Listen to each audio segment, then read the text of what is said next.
What's up mga tropa?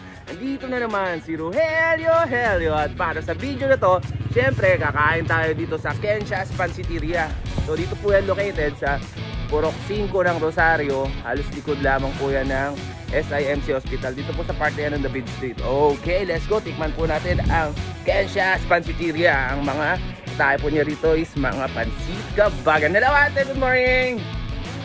Hello ate, patikim nga po ako ng pansit mo. Yung kwan, isang lomi. Ano si ate oh. Hello po. Yan. Yung kwan te, isang lomi na. Oo, tapos yung gisado with egg. Yun oh, tikman natin yan tropa. So dito po, jump-pack dito palagi. Halos ang hirap ko rin pumunta rito ha. Dahil kasi every time na pupunta ako, daming tao eh. Ngayon, medyo half day lang si ate ngayon. Saturday kasi ngayon. So, pansinin nyo. Hihintay sila ng order nila. Tapos yun. Yan, hihintay din sila ng order nila. So, siyempre ako rin maghihintay. So, sit back lang mga tropa. Hintayin natin ha. At dito makikita po natin piniprepare ni ate yung ating lomi. Ganyan ang itlog. Wow, napaka-generous ni ate maglagay ng itlog. So ito yung ginagawa niya to is para to sa 4 na order ng lomi. So yan. Lalagay niya na isa-isa. Wow, napakasarap. Grabe. At naglalagay na rin siya ng mga toppings na mga vegetables at saka yung karahay na pinalutong. Napakasarap niyan mga tropa. Sulit. So nagkakahalaga po yan ng 40 pesos kapag walang itlog. At kung mayroon pong itlog, additional po ng 15 pesos lang. Ayan, napakasarap ng lomi. Tignan nyo mga katropa, grabe ang dami ng servings dito kay Kensia's Pansiteria. Yan dito. May grabe.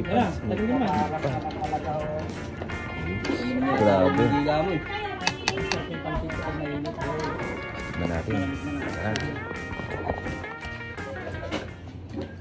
Siyempre, dapat tikman natin yung sabaw muna. Oh, ang init. Ang init. Oh, lasang-lasang yung itlog. Egg, tapos yung sabaw na ginamit ni ate para sa pansit. Pansit kabagan. Sarap. Grabe. Pero siyempre, dapat to papartneran natin ng yan, sausawan na may sili. Yan, tikman natin ha. Paresin natin. Tingnan natin ang sili.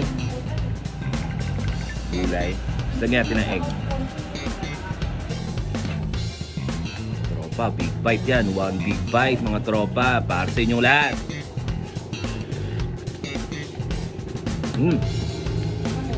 Wow.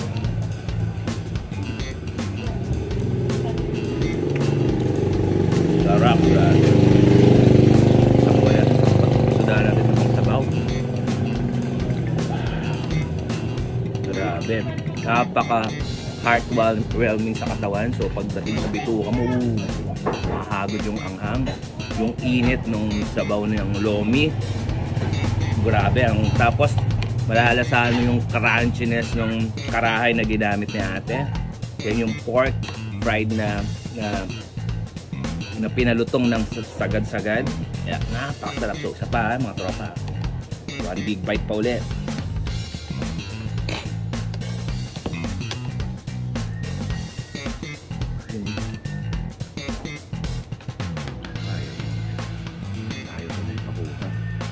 Isang one rider natin.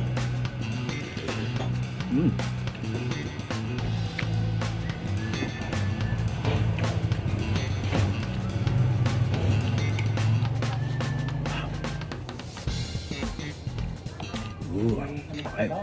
Ito naman tayo, try naman natin itong kabagan gisado. So grabe na naman, tignan nyo naman oh. Jump pack na naman yung pagkain natin. Sulit. Napakarami. Actually, good for 2 persons na ito talaga.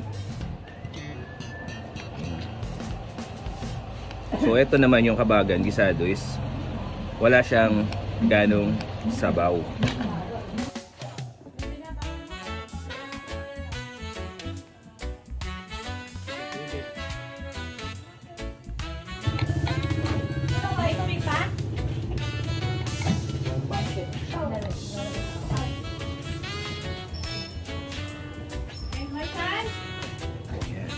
Cheers mga tropa.